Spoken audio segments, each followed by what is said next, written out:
दोस्तों मौत ही एक ऐसी चीज है जिसे कोई टाल नहीं सकता। ठीक है, आप म्यूचुअल फंड में सालों से इन्वेस्ट कर रहे होंगे। ठीक है, आपका हो सकता है आप 1 साल से इन्वेस्ट कर रहे हो, आप 10 साल से इन्वेस्ट कर रहे हो, आप 20 साल से इन्वेस्ट कर रहे हो। आपका हो सकता है 5 लाख रुपए जमा हुआ, 10 लाख रुपए, 50 लाख, 1 करोड़, 2 करोड़, जितना भी आपका पैसा जमा हुआ। लेकिन अगर आपके पैसा रिडीम करने के पहले अगर भगवान ना करे अगर आपको कुछ हो जाता है तो आपका जो नॉमिनी है उनको पैसा कैसे मिलेगा, उनको क्या क्या डॉक्यूमेंट सबमिट करना पड़ेगा, ये सब चीज़ आज हम आपको बताएंगे। क्योंकि ये एक ऐसा चीज़ है जिसे लोग बहुत ज़्यादा इग्नोर करते हैं, अरे कुछ नहीं होगा, देखा जाएगा, जो होगा होगा। लेकिन ये सोच गलत है। यहाँ पर आपको कुछ ना कुछ तैयारी करके रखना चाहिए, जरूरी है, ताकि अगर आपकी मृत्यु हो जाती है, भगवान ना करे, तो आपके जो नॉमिनी है, अगर आपने अपने वाइफ को रखा है नॉमिनी, या अपने बच्चों को रखा है, या अपने पेरेंट्स को रखा है, जिसको भी रखा है, तो उनको सुविधा हो पैसा निकालने में। क्योंकि बाद में जाके बहुत ज़्यादा झमेला होता है, क्योंकि डॉक्यूमेंटेशन आपको करना पड़ता है। तो वो डॉक्यूमेंटेशन आपको ही ध्यान रखना है, ताकि बाद में जाके आपके नॉमिनी को आसान हो सकता है आपकी वाइफ उतनी ज़्यादा डॉक्यूमेंटेशन के बारे में नहीं जानती हो, इसलिए आपको रेडी करके रखना है। क्या क्या डॉक्यूमेंट चाहिए मैं आपको एक एक करके बता रहा हूँ। ठीक है, सबसे पहला चीज़ जो आपको चाहिए होगा वो है एक ट्रांसमिशन लेटर, या उसे रिक्वेस्ट लेटर भी कहा जाता है। ये एक लेटर होता है, जो लेटर आपको लिखना होगा एएमसी को। एएमसी का मतलब होता है फंड हाउस, जिसका आपने इन्वेस्टमेंट किया हुआ है। अगर आप एसआईपी कर रहे हैं उस फंड में, या आप लमसम कर रहे हैं उस फंड में, तो सपोज करिए आपने एसबीआई का किसी म्यूचुअल फंड में इन्वेस्टमेंट किया, तो एसबीआई के एएमसी में आप वो लेटर लिखेंगे। अगर आपने निपॉन इंडिया में किया तो आप निपॉन इंडिया में लिखेंगे। पराग पारिक में कर रहे हैं तो आप पराग पारिक के एएमसी में वो लेटर लिखेंगे। उस लेटर का जो फॉर्मेट होता है, मतलब कैसे लिखा जाता है, उसका फॉर्मेट आपको उनके एएमसी की वेबसाइट पर ही मिल जाएगा। आप वो फॉर्मेट देखकर आपको एक लेटर लिखना पड़ेगा। किसको लेटर लिखना पड़ेगा? नॉमिनी को। ठीक है, अगर इन्वेस्टर की डेथ हो जाती है तो नॉमिनी को ये लेटर लिखना पड़ेगा। किसको? एएमसी की वेबसाइट, एएमसी ऑफिस में लिखना पड़ेगा। कि हाँ, उसमें क्या लिखना पड़ेगा कि वहाँ पे फॉर्मेट दिया रहेगा, फिर भी मैं आपको बता देता हूँ कि वहाँ पर आपको लिखना पड़ेगा कि हाँ, ये इन्वेस्टर थे, मैं उनकी नॉमिनी हूँ, और मैं यहाँ पर अधिकार चाहती हूँ कि मैं यहाँ पर पैसे निकाल सकूं, या उस यूनिट, जो भी आपका यूनिट हुआ है म्यूचुअल फंड में, उसका पूरा अधिकार चाहिए। ये होता है एक लेटर, आपको लिखना पड़ेगा, फॉर्मल लेटर। ठीक है, दूसरा चीज होगा डेथ सर्टिफिकेट का जेरोक्स। मतलब इन्वेस्टर जिनकी डेथ हो गई है उनका एक डेथ सर्टिफिकेट, जो डेथ सर्टिफिकेट मिलता है, उनका एक जेरोक्स कॉपी आपको रखना है। कहाँ सबमिट करना है ये भी मैं बताऊंगा आपको। इसका आप सब कुछ आपको 2-2 कॉपी करना है। लेटर का भी 2 कॉपी, डेथ सर्टिफिकेट का भी 2 कॉपी। उसके बाद आएगा आपका बैंक डिटेल ऑफ नॉमिनी। जो नॉमिनी पैसा अपने बैंक अकाउंट में क्रेडिट कराना चाहता है, पैसा लेना चाहता है, उनका बैंक डिटेल का पूरा जानकारी, मतलब पासबुक का पूरा डिटेल वहां पे होना चाहिए। ठीक है, ये सब नॉमिनी को देना पड़ेगा। नॉमिनी का बैंक डिटेल का जानकारी, डेथ सर्टिफिकेट उनको देना पड़ेगा इन्वेस्टर का। उसके बाद एक होता है जिसे कहा जाता है एनेक्सर 1 फॉर्म। ठीक है, जो कि आपको एनेक्सर 1 फॉर्म आपको बैंक से मिल जाता है। वो आपको बैंक मैनेजर से अटेस्टेड करवा लेना पड़ेगा। 2 कॉपी आपका अटेस्टेड करवा लीजिएगा।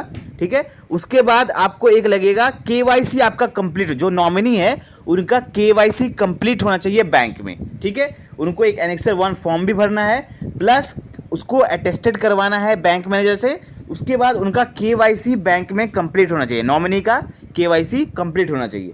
उसके बाद नॉमिनी का एक कैंसल चेक भी लगेगा। कैंसल चेक में क्योंकि बैंक का डिटेल्स होता है, तो आपको एक कैंसल चेक भी अपना नॉमिनी को देना पड़ेगा। ठीक है, उसके बाद एक फटका फॉर्म कहा जाता है, फटका फॉर्म। ठीक है, जो कि बैंक में भी अवेलेबल है और आपकी एएमसी की वेबसाइट पर भी अवेलेबल है। उस फटका फॉर्म को भी आपको फिलअप करके, उसमें कुछ जानकारी होती है, उस जानकारी को, इन्वेस्टर का कुछ जानकारी होती है, हो सकता है कि इन्वेस्टमेंट से रिलेटेड कुछ जानकारी होगी, तो आपको फटका फॉर्म भी बैंक में मिल जाएगा, या आप एमसी की वेबसाइट से भी डाउनलोड कर सकते हैं। तो उसको भी आपको फिलअप कर लेना है। तो ये जितने भी मैंने आपको डॉक्यूमेंट बोले ना, इन सब डॉक्यूमेंट को आपको 2-2 कॉपी रखना है, 2-2 कॉपी जेरोक्स करना है। और इन 2 कॉपी को, एक कॉपी आपको क्या करना है, बैंक में सबमिट करना है, और दूसरा कॉपी कौन से बैंक में? नॉमिनी के बैंक में सबमिट करना है। दूसरा कॉपी आपको एएमसी की ऑफिस में सबमिट करना है। एएमसी के ऑफिस में सबमिट करना है। कैसे? जब सपोज करिए आप अगर एसबीआई के म्यूचुअल फंड में इन्वेस्ट कर रहे हैं तो एसबीआई का म्यूचुअल फंड का एएमसी का ऑफिस आपके, अगर आपका शहर अच्छा मेट्रोपॉलिटन शहर है तो वहाँ पे ज़रूर उनका ऑफिस होगा, ठीक है। तो आपको उनके ऑफिस पे वो जाकर सबमिट करना है। सबमिट करने के बाद आपका वो वेरिफिकेशन होगा और वेरिफिकेशन होने में 1 महीना का समय लग सकता है, 25 से 30 दिन का समय लग सकता है। और वो वेरिफिकेशन होने के बाद आपको अधिकार दे दिया जाएगा, यानी नॉमिनी को अधिकार दे दिया जाएगा कि आपका जो इन्वेस्टमेंट है वो पूरा का पूरा पैसा आप चाहे तो रिडीम करें, चाहे तो आप वहाँ से इन्वेस्टमेंट को कंटिन्यू करें या आप होल्ड करें, वो पूरा अधिकार नॉमिनी को दे दिया जाएगा। तो अगर ये सब चीज़ आपको उनके ऑफिस में जाकर सबमिट करना पड़ेगा। जो डॉक्यूमेंट मैंने आपको बताया, 25 से 30 दिन का समय लगेगा वेरिफिकेशन में, और उसके बाद वेरिफिकेशन होने के बाद आपको हैंडओवर कर दिया जाएगा। अगर आप ऑनलाइन भी, अगर सपोज करिए अगर आपके शहर में उनका एएमसी का ऑफिस नहीं है, आपने जिस फंड में इन्वेस्ट किया उनका एएमसी का ऑफिस अगर आपके शहर में नहीं है तो आप ऑनलाइन भी सबमिट कर सकते हैं। उनका वेबसाइट होता है, उस वेबसाइट पर आप वहाँ पर सबमिट करने का ऑप्शन होता है, तो वहाँ पर भी जाकर आप सबमिट कर सकते हैं। और आप चाहे तो उनके ऑफिस में जाकर भी सबमिट कर सकते हैं। ऐसे जैसे आपको सुविधा हो आप उस हिसाब से कर सकते हैं। और ये वेरिफिकेशन होने में आपको तकरीबन 25 से 30 दिन का समय लगेगा।